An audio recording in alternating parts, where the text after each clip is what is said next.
Hey, good morning to you, Joe. You know, a record 71 container ships are waiting to unload at the port of Los Angeles Long Beach. It's a new record and a 31% increase just from early September. Companies racing to get holiday goods into stores has led to a surge in container shipping, but container shipping on U.S. rails has declined over the last 2 months, even though it's a cheaper way to ship. That's because the U.S. container shipping network is backed up, bottlenecked, and just flat out maxed out. Now, companies are pushing your sneakers, electronics, and furniture, all the things shipped in containers, onto trucks, driving those rates to new records, 85% higher than September of 2019. Demand 442% higher for general trucking and 553% higher for refrigerated trucking. Some people are also going to air shipping. Those rates 275% higher year over year.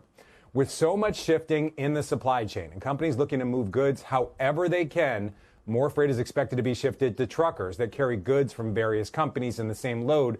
That's called less than truckload shipping. Those are companies like Old Dominion. That's up 50% this year, as well as air freight carriers like Atlas and Forward Air. Companies that deal in freight brokerage and freight forwarding also expected to see more demand. Those are companies that arrange for freight to be shipped overseas or trucked here in the U.S. C.H. Robinson, a leading freight forwarder from Asia to the U.S., also has about 15% of the U.S. trucking brokerage market.